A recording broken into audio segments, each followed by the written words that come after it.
Bienvenidos a esta videocápsula de MESMEN en el mes de la salud masculina que Active trae para ti. Mi nombre es Diego Feingers y tengo el honor de compartir este espacio con dos expertos en el tema de la salud masculina. La doctora Nela Raba-Gorosco, endocrinóloga y medicina funcional, y Vartan Encheyan, psicólogo y psicoterapeuta. Bienvenidos. Gracias. Ok. Estamos todos muy familiarizados generalmente con la salud femenina.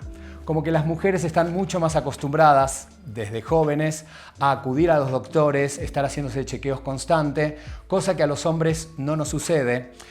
Y con la cronología de la vida y a partir de los 50 años empezamos a detonar un montón de situaciones que se evidencian cada vez más. Entonces ahí es donde nos empezamos a preocupar, pero no tenemos esa cultura de acudir al médico.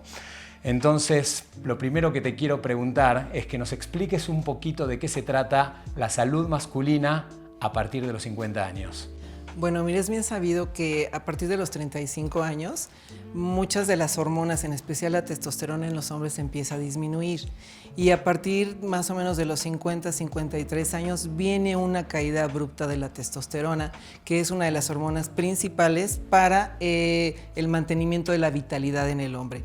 Sí, como dice, se ha descuidado mucho esta parte de la salud masculina porque hay mucho desconocimiento.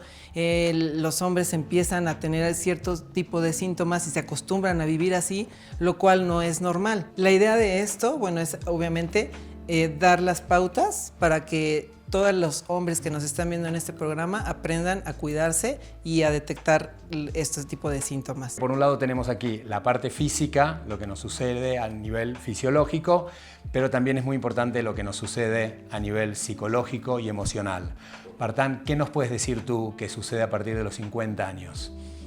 Bueno, suceden muchas cosas. Y lo que empieza a suceder a partir de los 50 no es que aparezca a los 50, sino es que se viene arrastrando desde antes.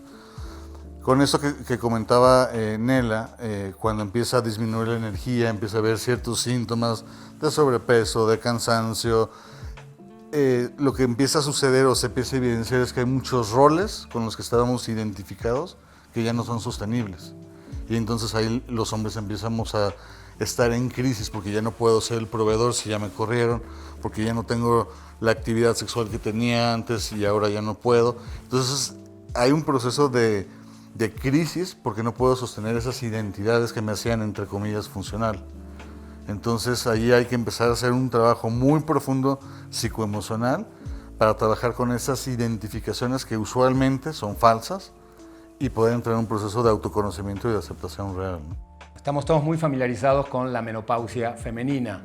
Ahora los hombres a partir de los 50 tenemos este fenómeno que es la andropausia. Andropausia, efectivamente, y como menciona Vartan, sí es importante que vaya acompañado de la mano, porque en la andropausia, pues obviamente al venir esta caída de testosterona, el hombre va a presentar diferentes cambios a nivel metabólico. Si nos referimos justamente a nivel metabólico, pues va a empezar a perder masa muscular, va a empezar a ver esta ganancia de grasita visceral, y en la parte de, en cuanto a sus hormonas, la testosterona, sí, esta hormona es muy específica para que el hombre mantenga vitalidad.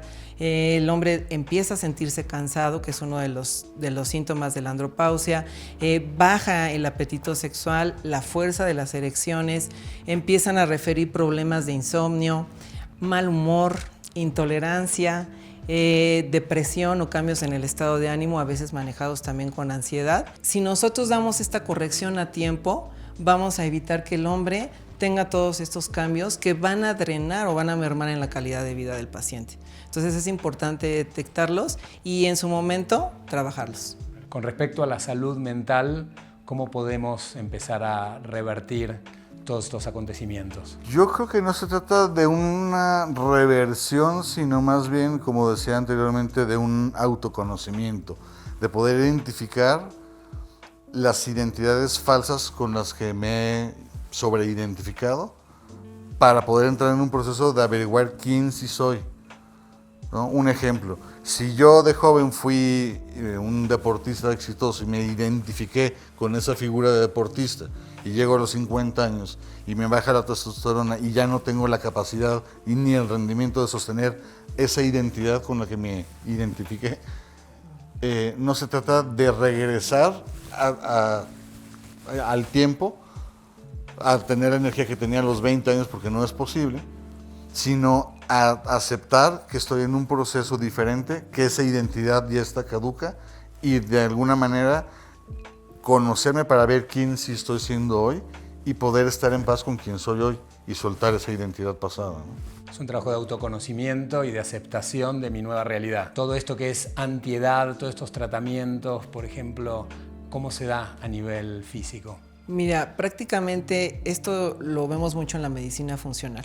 Lo que tratamos de hacer en la medicina funcional es justamente de evaluar, de no ver al paciente solamente como un síntoma, ¿de acuerdo?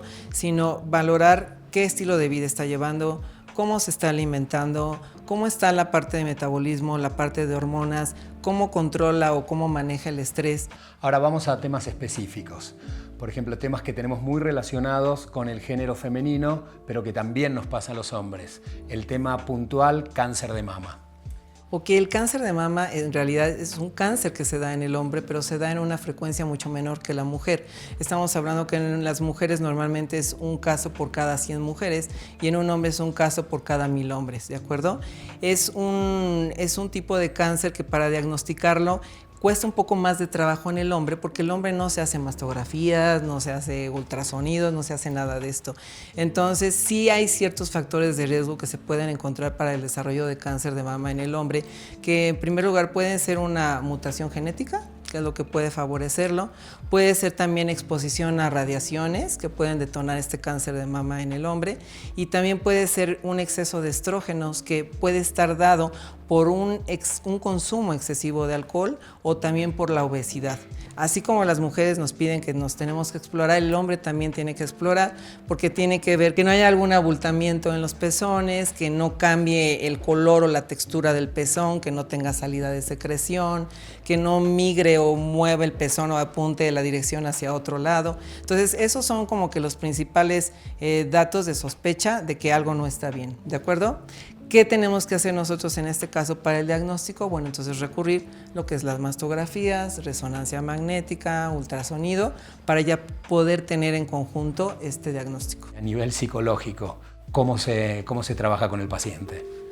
Bueno, en el caso de una enfermedad con probabilidades de que pueda ser terminal, el primer impacto es un shock, ¿no? Hay que acompañar al paciente a regresar de la negación y aceptar su realidad y acompañarlo en el proceso de las posibilidades reales que le tocan vivir, ¿no? No es irnos al pensamiento mágico y todo va a estar bien, sino es reality check, está sucediendo esto y cómo lo vamos a atender y qué significado está teniendo y qué impacto está teniendo esto en tu vida para poderlo elaborar e integrar, ¿no?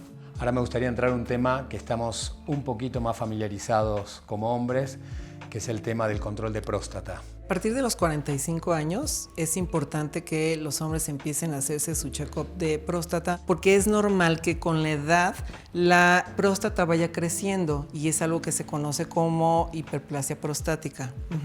Ahora, ¿qué puede detonar esta hiperplasia prostática? Bueno, puede ser un antecedente familiar, ¿sí? Puede ser también dado por los mismos procesos normales de envejecimiento y también enfermedades en especial como por ejemplo la obesidad, diabetes, enfermedades cardiovasculares pueden exacerbar este agrandamiento de la próstata. Entonces sí es muy importante estar haciendo estos check-ups cada año, que es lo que se recomienda a partir de los 45 años, justamente para evitar que ese agrandamiento de la próstata pueda derivar en un cáncer de próstata. ¿Cómo enfrentar ese punto de la vida donde tengo que encarar que es mi realidad? Lo tengo que hacer porque aparte lo mejor es que podamos detectar cualquier cosa en una etapa temprana a algo que ya esté muy desarrollado. Sí hay mucho desconocimiento y mucha ignorancia. Los hombres no comentan esto con sus esposas, no son muy dados de ir al urólogo. Así como las mujeres tenemos que estar año con año haciéndonos nuestros estudios, los hombres también tienen que estar checándose con el urólogo, tienen que estarse haciendo sus estudios de laboratorio, tienen que estar muy pendientes de su salud y no descuidarse. El hombre ha estado, desde que existe el patriarcado, bombardeado con una distorsión de lo que es la masculinidad. Entonces, atender una posible falla en su masculinidad suena muy amenazante. A los hombres nos educan para no necesitar, para no pedir, para poder tener que sentir solos, para no sentir emociones suaves, porque eso nos vuelve débiles. Es totalmente distorsionado. O sea, hay que replantearnos realmente lo que significa ser un hombre, no un macho. ¿Qué hábitos saludables pudiésemos incorporar en nuestro día a día como para poder empezar a tener esta etapa de la vida ya de adulto contemporáneo, un poquito más, pero me gusta decirlo así, y poder pasarla de una manera mucho mejor y no padecerlo tanto? Dentro de los hábitos saludables, lo primero que hay que hacer es tener una buena alimentación, definitivamente. Una mala alimentación va a detonar más estos desórdenes hormonales, los va a exacerbar más. Entonces, parte de estos hábitos tiene que ser una alimentación. También tiene que haber un cuidado con el ejercicio. Como obviamente ya comenté anteriormente que tú vas perdiendo masa muscular y vas ganando grasa visceral, toda esta pérdida de masa muscular y esta ganancia de grasa visceral predispone a que desencadenes enfermedades degenerativas, Alzheimer, enfermedades cardiovasculares, hipertensión, etc. Entonces también la parte del ejercicio debe ser tan importante y va de la mano como la parte de la alimentación, ¿sí? El tener un buen cuidado con el control de tu estrés, que eso es importante, y la buena suplementación, porque actualmente todos los alimentos, de los alimentos que estamos rodeados ya no han perdido mucho el valor nutrimental, están muy modificados, entonces también necesitamos suplementarnos para que podamos mantener esa salud óptima. ¿Cómo podemos lidiar ante una situación así, una situación real, de una pérdida real de trabajo, donde ya no estoy ingresando dinero en mi casa y tengo que empezar de cero a los 50, 55, 60 años con la energía que no son los 20 ni los 30, son la energía de los 50, 60, 65? ¿Cómo encaramos este proceso, primero a nivel emocional y a nivel psicológico? Primero, insisto, acompañados de un experto. O sea, tenemos que aprender a pedir ayuda. Eso no está asociado con debilidad, eso es valentía. Entonces, tenemos que, para dar el paso de pedir ayuda, tenemos que resignificar que eso significa que estoy siendo responsable de mí, que estoy siendo valiente de admitir algo con lo que yo no puedo solo. Ahora, hablando de ansiedad, usualmente, para no decir siempre, la ansiedad es un síntoma que está escondiendo un miedo que no quiero ver. Y como no quiero ver el miedo, entonces se somatiza a través de la ansiedad. Por eso digo que necesitamos un acompañamiento, porque solos siempre vamos a tener puntos ciegos y si estamos negados a tocar nuestra vulnerabilidad, no lo vamos a querer ver. Entonces el síntoma, en este caso la ansiedad, se va a incrementar y puede llegar a casos de ataques de pánico, que en muchas ocasiones están porque no quiero soltar ese rol de ser hombre proveedor, productivo, solucionador. Entonces tengo que atender cuál es el disparador, que es este miedo. Parte de esta depresión y de esta ansiedad pueden ser detonados también por muchas enfermedades y desbalances hormonales, así como también alguna alteración bioquímica con los neurotransmisores. Entonces creo que debe de ir acompañado de la mano. Tiene que ser un trabajo conjunto y en lo que corresponde a mi campo, bueno, sí ver qué está pasando fisiológicamente hablando con el paciente, ¿sí? ¿Cómo están esos neurotransmisores? Si el paciente tiene algunas enfermedades, porque hay enfermedades como enfermedades autoinmunes, hipotiroidismo, enfermedades que detonan el cortisol, insuficiencia suprarrenal, que están todas ligadas a trastornos de ansiedad y de depresión. Para casi terminar, tocar un tema que es muy delicado para la salud masculina y que de alguna manera nos persigue a los hombres durante toda nuestra vida. Antes hablaste de la ansiedad justamente y el tema es la disfunción eréctil. ¿Cómo enfrentar este proceso? Tiene que ver con esta sobreidentificación de la masculinidad con el falo, ¿no? O sea, con que yo pueda rendir de una manera adecuada o hiper exitosa y complacer a mi pareja, porque en eso me va la masculinidad. Cuando el hombre pone esa carga en sí mismo, es una lápida, porque la atención ya no está en el autoplacer, ya no está en la autosatisfacción, está en un cumplir, ¿no? Y cumplir con la otra para sentirse a salvo. Eso es lo más usual que a nivel psicoemocional puede generar una disfunción eréctil. No a los 50, a los 30. cómo lo llevas a la práctica, porque en general siempre nos estamos enfrentando a nosotros mismos. El placer pasa a un segundo plano. Es más, el placer empieza cuando vemos que ya estamos funcionando bien. Entonces ahí es cuando podemos conectar con el placer. Con las herramientas que voy a adquirir yo en terapia, hablar con mi pareja, ¿no? Hablar de los significados que cada uno tiene dentro de la sexualidad, para que también cada uno pueda ser responsable de su propio placer y acompañarse y llegar a un encuentro y no nada más estar desde los roles en la obligación de estar satisfaciendo al otro, ¿no? Hay N.000 causas que nos ocasionan disfunción eréctil y que pueden ser desde una obstrucción de los vasos sanguíneos que irrigan todos los cuerpos cavernosos, puede ser también detonada por medicamentos como antidepresivos, antihipertensivos que esté tomando el paciente, puede ser por un consumo excesivo de alcohol, pacientes que tienen diabetes o pacientes que son obesos pueden tener estos problemas también de disfunción eréctil. Bueno, y antes de despedirnos me gustaría dar un pequeño cierre y poder dejarle a toda nuestra audiencia unos consejos de parte de ustedes, aprovechando que los tenemos aquí, para que nos puedan dar algunos puntos claves que tendríamos que checarnos, tanto a nivel físico como a nivel mental y emocional, y poder hacer como ese checklist y decir, bueno, a ver, tengo que hacerme estos exámenes, tengo que pasar por aquí, entonces para poder compartirlo justamente con toda la audiencia. Bueno, mira, yo creo que el punto número 1 de estos tips es primero, no se acostumbren a sentirse mal.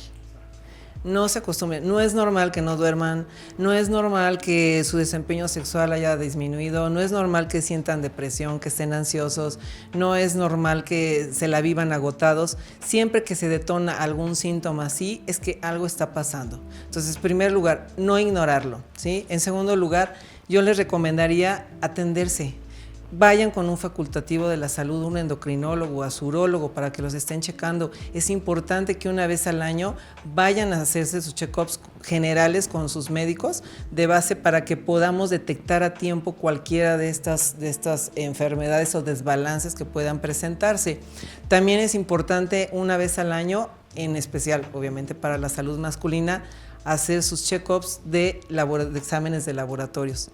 Tenemos que estar muy conscientes de hacer exámenes de laboratorios generales y también lo que es la parte de hormonas, porque como hablamos, estos desbalances se van presentando conforme vamos teniendo más edad o por procesos normales de envejecimiento.